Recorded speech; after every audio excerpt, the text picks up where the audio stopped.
আমরা তো দেখলাম এই 53 বছর, যদিও আমার 33 বছর, আমার মুরব্বী এই যে বসে আছে, এই সমস্ত মানুষগুলো তো দেখেছে যে বাবা চালিয়েছে যে কেমন লাগে, না দেখে নাই? স্বামীও চালিয়েছিল, মানুষ দেখেছে। চাচা চালিয়েছে, জোর করে হোক আর যেভাবে হোক, তাও মানুষ দেখেছে। বউ চালাইলো দেখলাম, অন্তত আমি দেখেছি। ভাবিও চালিয়েছিল, দেখেছিলাম। এখন শুধু দেখতে বাকি আছে যে কোরআন দিয়ে দেশ চললে কেমন দেখা যায়। এটা দিয়ে চালান, এ কারাগার লাগবে না। কারাগার লাগবে কোন কারণে? এটা দিয়ে চললে অপরাধ হলে যে সঙ্গে সঙ্গে বিচার হয়ে যাবে, অপরাধ শেষ।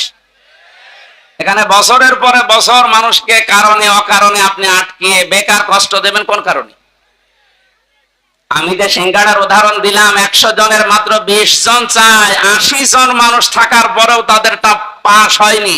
এই কারণেই বাংলাদেশের মুসলমান গুলো আজ আমরা যদি এক হতে পারতাম, 3 বছরে যে নির্যাতন, জুলুম, অত্যাচার শিকার আমরা হলাম, বিশেষ করে আলেমেরা, 76 জন আলেম আমরা এক জায়গায় ছিলাম, হেফাজত ইসলাম বাংলাদেশ সহ, চরমনায়ের কিছু মুরিদ ভাই সহ আমরা। একজন হিন্দু ছিলেন জেলার, এই লোকটা আমার সামনে একটা মুসলমানকে, দাড়িওয়ালা মানুষকে, একটু মনে হয় কমান্ড মানে নাই, এই জন্য লোক দিয়ে যেভাবে পিটিয়েছে, ওই সময় মনে মনে হচ্ছিল যে দেশে 96% মুসলমান আর মাত্র 4% ওরা। আর কিভাবে পিটতে, কোনো খুব বেশি বড় জিনিস না, মানে ছিল না। একদিন একটু হইচই হচ্ছিল, ওই বাইরে যেতে নিষেধ করেছে, উনি একটু গিয়েছে। প্রত্যেকটা এরিয়া তো ভাগ ভাগ করা আছে, একটু বের হয়েছিল রাস্তায়, যেভাবে মারধর করলো, নিচতলায় নিয়ে আটক করে, আবার এই যে ডান্ডা বেড়ি দিয়ে, মানে সহ্যের বাইরে এই অবস্থা তৈরি হয়েছিল শুধু আমাদের এই মতানক্যের কারণে। আল্লাহ রাব্বুল আলামিন ওই দৃশ্য যেন আর কোনোদিন আমাদের দেশে সামনে নিয়ে না আসে। আমরা যেন দেখতে পাই যে আল্লাহর এই কালাম দিয়ে আমাদের এই 56,000 বর্গ মাইল চলছে।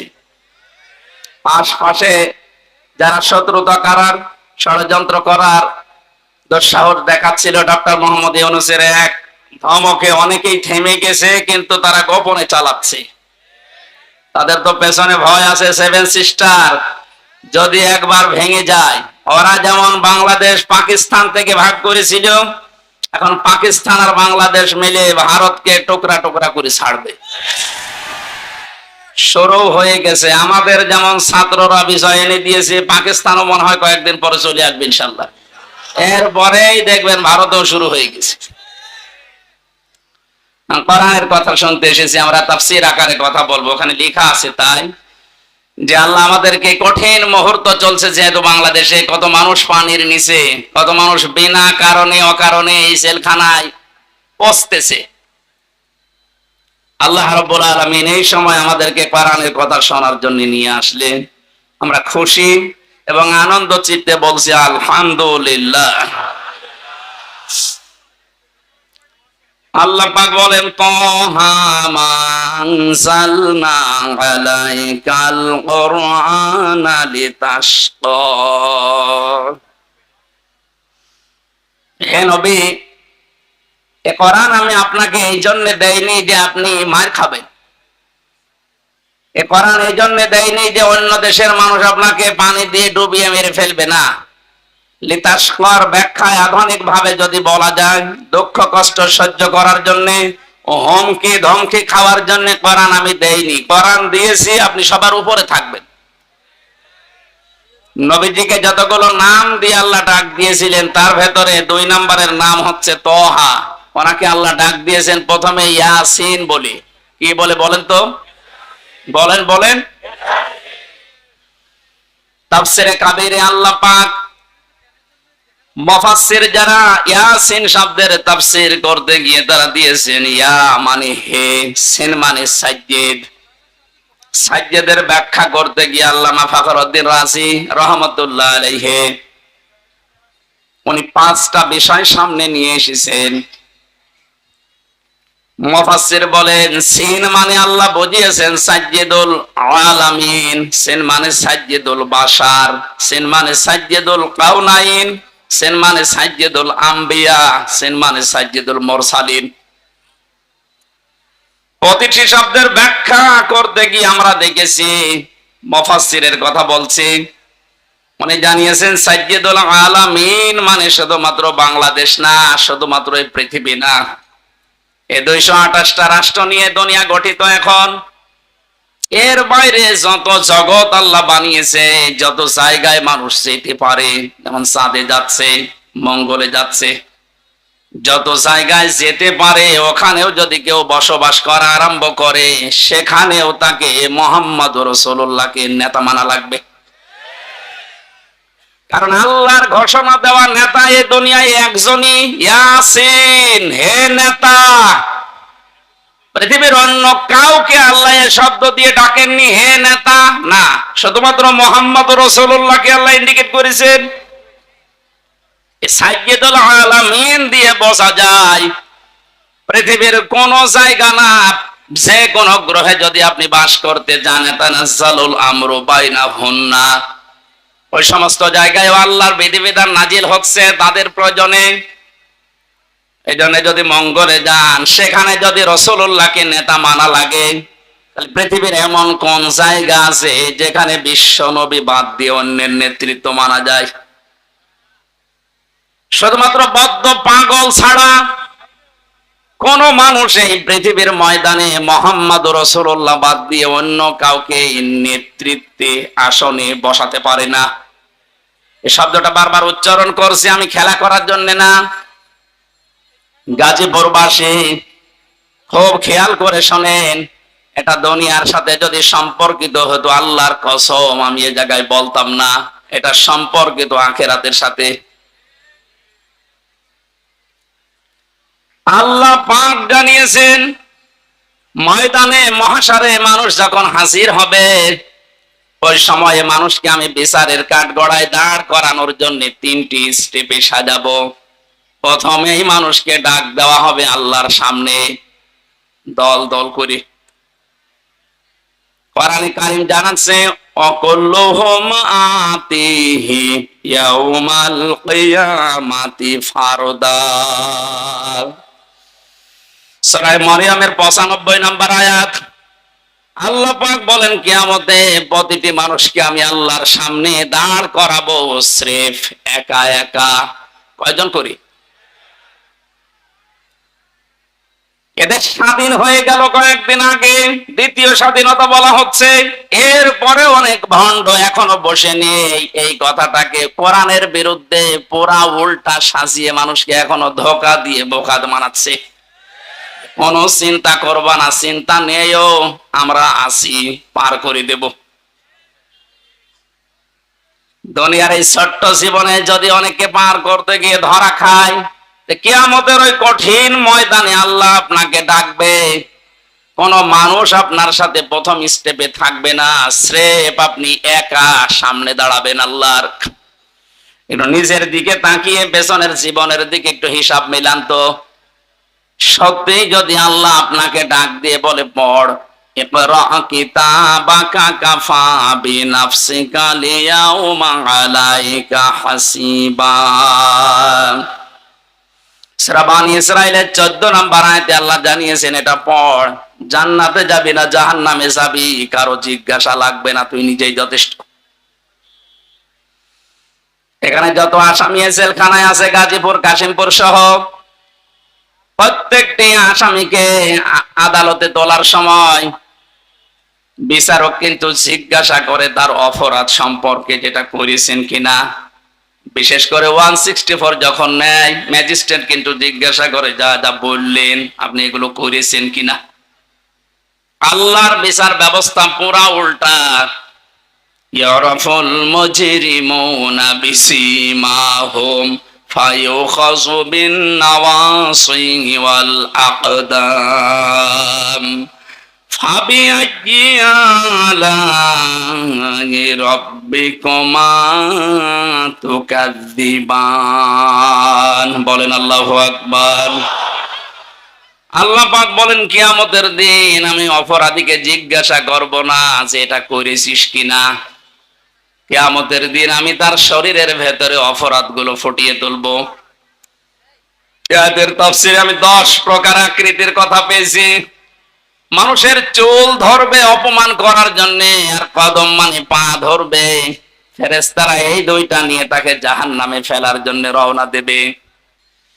অন্তর্বর্তীকালীন সরকারের প্রধান উপদেষ্টা ডক্টর মোহাম্মদ ইউনূস কয়েকদিন আগে ঘোষণা দিয়েছেন, এদেশে কোনো ধর্মীয় অনুষ্ঠানে যদি অনুমতি না লাগে, মুসলমানদের কোরআনের প্রচারে কোনো অনুমতি কোনো ফেরেশতার নেওয়ার দরকার নেই। গত পরশুদিন মনে হয় আমি পাবনাতে যাচ্ছিলাম কুষ্টিয়া থেকে। গোয়েন্দা বিভাগের প্রধান যিনি আছেন আমাকে বলছে, হুজুর কোরআনের কথা বলতে গিয়ে এই 14-15 বছর বহু বাধার সম্মুখীন হয়েছেন। এদেশে এখন মুক্তভাবে কোরআনের কথা বলবেন, কোরআন যেভাবে যেই ফোর্সে জানিয়েছে ওই ফোর্সে বলবেন, কোনো বাধা নেই। কেউ বাধা দেওয়ার কথা বললে আমারে জানাবেন, ঠ্যাং ভেঙে ফেলব। তো দুইটা কথা জানিয়েছে কমিটিকে জানাতে। এক নম্বরে মহিলাদের প্যান্ডেল যেন আলাদা হয়, আর ওখানে কোনো পুরুষ যেন দায়িত্ব না থাকে।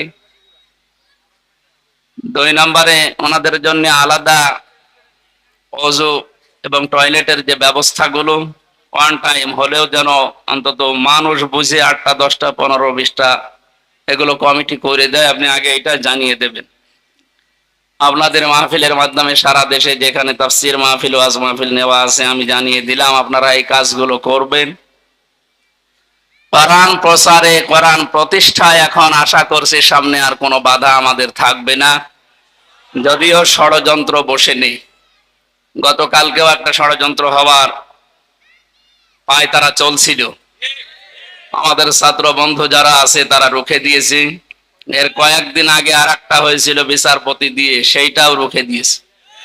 আমার মনে হয় যাই হচ্ছে আল্লাহ রাব্বুল আলামিন সে কাবা শরীফ ধ্বংস করতে যারা এসেছিল সে আবাবিল পাখি দিয়ে যেমন সাহায্য করেছিলেন, পদে পদে জালেমদেরকে বিদায় দেওয়ার পরে যা হচ্ছে আল্লাহ নিজে মনে হয় হাতে করে করছেন। ইদা জা নাসরুল্লাহি ওয়াল ফাত, হে নবী যখন সাহায্য আসবে আল্লাহর, আপনি তখন বিজয় দেখতে পাবেন। আল্লাহর এই সাহায্য ছাড়া আমাদের এই বিজয় আমার যেটা মনে হয় সম্ভব না। বিজয়ের ঘোষণা দেওয়ার পরে আল্লাহর আয়াত ছিল আরাআইতান নাসা ইয়াদখুলুনা ফি দীনিল্লাহি আফওয়াজা, সাহায্য আসবে আপনি বিজয় দেখতে পাবেন। শুধু এতটুকুই না, বিজয় যখন আসবে আপনাদের, আপনি দলে দলে পালে পালে ইসলামে মানুষ প্রবেশ করছে এই দৃশ্য দেখতে পাবেন। আমার তো মনে হচ্ছে যে দৃশ্য আরম্ভ হয়েছে এই 18-20 দিনে। আর কোরআনে কারিম প্রতিষ্ঠার জন্য যারা একামতে দিনের দায়িত্ব পালন করছে বা করবে সামনে, অগ্রণী ভূমিকা যারা পালন করছে ময়দানে, এনাদের যে অ্যাক্টিভিটিস বা ইখলাস, যে শ্রম তারা দিয়ে যাচ্ছে মানবতার জন্য, বিশেষ করে জামাত ইসলামী বাংলাদেশের শ্রদ্ধাভাজন আমির ডক্টর শফিকুর রহমানের এই বৃদ্ধ যুবক না, এই বয়সেও যে শ্রম দিচ্ছে। আমরা যে সময় কোরআনের কথা বলার জন্য শোনার জন্য বসছি, এই সময়ে বাংলাদেশে আমাদের প্রতিবেশী নামে কলঙ্ক যারা, তাদের আগ্রাসনের কারণে প্রায় 12-13টা জেলা এখন পানির নিচে। উনি যেভাবে কাজ চালিয়ে যাচ্ছে, প্রতিদিন প্রতিনিয়ত নতুন নতুন বিষয় এ বাংলাদেশ তার কাছ থেকে আমার মনে হয় কিছু শিখতেছে। এই অবস্থায় ঐক্যের ডাক দিয়ে 75টার উপরে শুধু ইসলাম নিয়ে যারা দল করে রাজনীতি করে এই দেশে, তাদেরকে সব এক জায়গায় করার চেষ্টায় আছে এবং সফলও হচ্ছে। এই কঠিন মুহূর্তে এখনো পর্যন্ত যদি ছোটখাটো বিষয়গুলো আমাদের ভেতর থেকে অহংকার, হিংসা, তাকাব্বুরি এবং মনের ভেতরে যে কালিমাগুলো আছে দূর করতে না পারি, আবার কোন সালেম এসে যদি চেপে বসে ও পাথর সরানো কিন্তু কিয়ামত হয়ে যাবে। একটা উদাহরণ পড়ছিলাম, একটা হোস্টেলে 100 জন ছাত্র থাকে, প্রতিদিন তাদেরকে নাস্তায় সিঙ্গাড়া দেওয়া হয়। সিঙ্গাড়া, সিঙ্গাড়া নাম শোনেননি? 20 জন এসে নালিশ দিয়েছে হোস্টেল সুপার যিনি আছে তার কাছে যে আমরা এই সিঙ্গাড়া আর খাবো না, আমরা অন্য কিছু চাই নাস্তায়। উনি চিন্তা করলেন একবারে তো হুট করে বন্ধ করা যায় না, সবাইকে ডাক দিয়ে বললেন যে যা খেতে চাও কাগজে লিখে দাও। একবারেই 20 জন হাত তুলেছে যে আমরা সিঙ্গাড়া খাবো না। সিঙ্গাড়া খাবো না বলে যারা আদেশ দিচ্ছে বা আহ্বান জানাচ্ছে এদের সংখ্যা মাত্র 20 জন। কয়জন এখনো বাকি আছে বলেন? এর ভেতরে হয়তো 16 জন লিখে দিয়েছে যে আমরা রোল চাই, 15 জন লিখে দিয়েছে হয়তো যে পাউরুটি কলা চাই। এভাবে দেখতে দেখতে শেষ পর্যন্ত দেখা গেল যে 20-এর উপরে আর পার হচ্ছে না। 20-এর বাইরে যারা ছিল তারা কি সংখ্যায় কম না বেশি? কত বেশি বলেন তো? 4 ভাগ। কত বেশি? এরপরেও কারোরটা পাস হয়নি, হয়েছে কারটা? ওই 20 জনেরটা। এজন্য আমাদের অবস্থান সামনে কিন্তু এরকম আসতেছে। আমরা নিজেদের ভেতরে কাদা ছড়াছড়ি করে ভুল বুঝে এতদিন যা করেছি এটা আমরা একা করেছি তা না, আমাদেরকে করানো হয়েছে। আমি গোয়েন্দা বিভাগদের কাছ থেকে বহু তথ্য পেয়েছি এই 3 বছর জেলে থাকার কারণে। ওখানে তো সব রাজা মহারাজা মহারথী ওখানে আছে। ওনারা জানিয়েছে যে ইসলামকে এ দেশে যেন দাঁড় করাতে না পারে, সেই জন্যে ছোটখাটো বিষয় নিয়ে মানুষের ভেতরে মতভেদ তৈরি করার জন্য জেনারেল মানুষগুলো যা করে করুক, হুজুর ছাড়া টুপিওয়ালা ছাড়া এরা যেন এক জায়গায় হতে না পারে। যদিও সংখ্যায় এরা একেবারে কম না। কম নাকি? আমার মনে হয় এদেশে আমরা যারা শুধু টুপি মাথায় দেয় আর কারো লাগার কথা না, শুধু টুপিওয়ালা মানুষগুলো যদি এক হয়ে যায় আর ওদের ষড়যন্ত্র যদি কাজে না লাগে, দায়িত্বে যিনি ছিলেন এতদিন 41 সাল টার্গেট দিয়েছিলেন, অতদিন লাগবে না, 41 ঘন্টায় দেশে ইসলাম দাঁড় হয়ে যাবে ইনশাআল্লাহ।